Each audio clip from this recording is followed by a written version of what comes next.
The Las Vegas Raiders were in a position coming into the 2022 NFL Draft where, okay, they didn't have a first-round pick, they didn't have a second-round pick, but they had some things to work with. It's not like they needed a lot of things either. Maybe some more help on the defensive line side of things.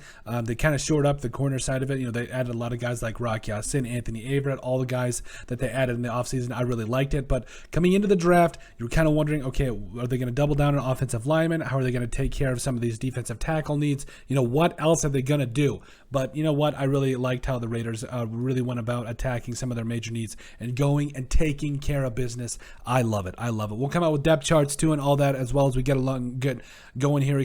But overall, this is just starting out with our grades for the Las Vegas Raiders draft class and draft grades here. So if you take a look at it, so the Raiders third round picked 90 overall. They picked 86. They traded down. What was that? I want to say it was the Colts or somebody. It doesn't matter. Anyway, traded down and got Dylan Parham here out of Memphis. I know I said Kentucky. I'm sorry. The uniforms look similar to me, and I always confused him with Memphis and Kentucky. Give me a break. I'm sorry. Played in 12 games last year. Had a 78.8 PFF grade. Did not allow a single sack. I love it. Going to come in day one. I think he's either going to start at either left or right guard. I would really think that, you know, the Raiders are in a position where obviously you want to get the best 5 starting offensive linemen out there. Now, Denzel Good is a guy that I haven't given a lot of credit to, but if you look at this, if you start Denzel Good at left guard and you put Alex Leatherwood back at right tackle, Dylan Parham slides into right guard, or Jermaine Illuminor, whatever you want, there is a lot of different things you could do with this offensive line. Now, I think you want to get Dylan Parham on the field. I'm sorry. I think he's a guy that, I think we kind of know what Denzel Good is. He's a good player. I think he could start and do a lot of good things for you. And Jermaine Illuminor is also a good player, but one of those guys has to go. You got to give Dylan Parham a shot here. If he sucks or if he doesn't get the job done, yeah, Illuminor or Good, you're back in, baby. But overall, Dylan Parham here, he's got the size. He's got a lot of athleticism that I think could help out the Raiders in the run game, but I think he's also got a good enough anchor to be able to take care of business as well. So, Dylan Parham is that guy. Give him his shot, baby. This is an A from me. Getting one of the top guards I thought was a second-round pick. Getting him in the slide a little bit down into the third round. I love it.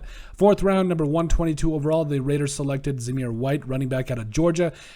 Hayes, I like the pick overall, but he is a little bit of an injury case. He did have, I think it was back-to-back or 2 ACL injuries / surgery. So, here's the thing. Josh Jacobs did not get his the Raiders did not pick up the 5th-year options of Josh Jacobs, Jonathan Abram, and a guy like Clelin Ferrell, which, I mean, Ferrell and Abram, maybe we could have seen it, but Jacobs, I don't know, it's kind of a little bit of left park for me, but it is what it is at the end of the day. The NFL is not going to pay running backs a lot. It's just what it is. And so running backs are forced to probably take a little bit less, but it is the NFL. That's just what we're facing these days. So, but Zemir White, I think you could see the Raiders, especially with now the new leadership in Dave Ziegler and Josh McDaniels, really take a closer look at their running backs and really start to just draft running backs because they've proven it. Even what Dave Ziegler and Josh McDaniels showed last year, part of the Patriots organization, you can get guys in the later rounds, and guys like Ramondre Stevenson. There's a lot. There's not necessarily a huge premium on running backs for the Patriots, and I think that's what you're going to see here with the Raiders. Don't get me wrong. I love Josh Jacobs. Think he's going to be a big part of this offense for this year, but after that, I don't know. Is sad for me, but overall, it's just business, baby. It's what it is with the NFL these days. So Zemir White, running back, liked it.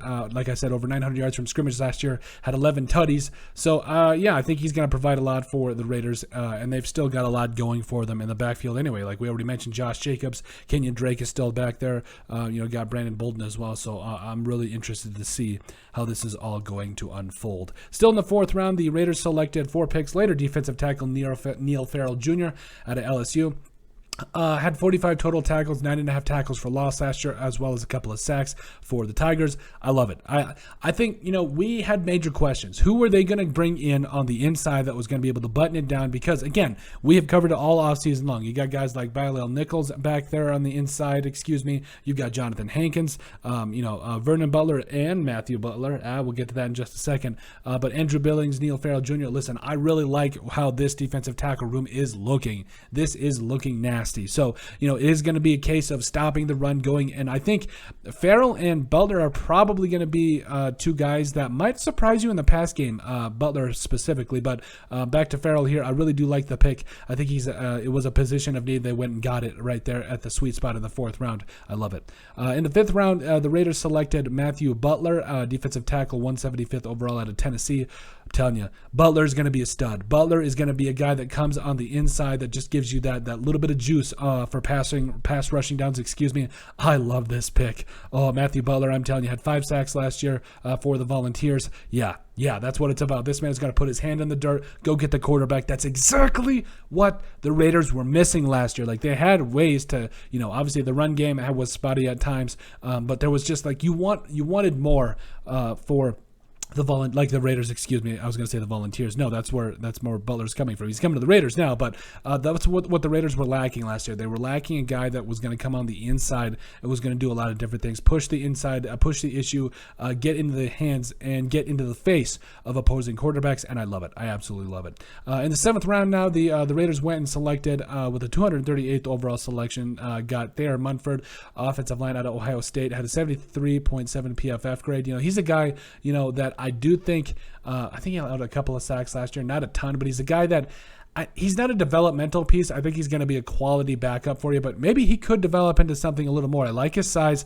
I like his tape, and I would really like to see him, just button up a couple of technical issues, but I think he could be a very good player, at least a very good backup player for the Raiders moving forward. We have seen stranger things happen. I gave it a B+ here because there's potential there. You could get, you had to double down. You had to get more help along the interior offensive line, but Thayer Munford, I love it. Still in the 7th round, last pick here for the Raiders, they selected running back Britton Brown with the 250th selection out of UCLA. Listen, again, it goes back to the idea of this is what the NFL is becoming. Nobody's going to pay these running backs, 8, 9, 10, 11, 12 million anymore. I think those days are done. I think it was over with the Delvin Cook contract we saw from the Vikings. So, we're talking about a guy that had over 700 yards from scrimmage last year, 7 touchdowns as well total. I gave it a B because I do think that he could potentially be started on a practice squad, but we'll see how the whole training camp and everything goes. But overall, Britton Brown, I think he could find himself on the active roster at some point, and he's going to have to show what he's got. But overall, I am excited about this Raiders draft class. There's not a lot, but, we have seen the misconception of sometimes you don't need a lot of draft picks. 6 picks here, all I think that contribute at some point for the Raiders. So that's it. That's our grades for the 2022 Las Vegas Raiders draft class. I think there's a lot going on that's positive coming out of these guys. So, I think this could be, again, you could have 6 guys here that all contribute for you, and I love it. I absolutely love it. I would say more likely around 5 guys. I think Thayer Munford will be interesting, but it could happen. Could happen. But let us know what you guys think. Make sure you guys like and subscribe down below. Leave a like and a comment. It helps people find the show. We greatly appreciate all the support that we've gotten and continue to get. You guys are all truthfully awesome. We love every single one of you. In the description down below, you'll find all of our social media platforms. You guys know what to do there. Give us a like and a follow there. Also, remember to give us a listen and sub on iTunes. And finally, if you have anything else you'd like us to cover, send us an email at thesportsbp@yahoo.com or put it in the comment section down below, and we would love to cover it. But let us know what you guys think of our 2022 Las Vegas Raiders draft grades.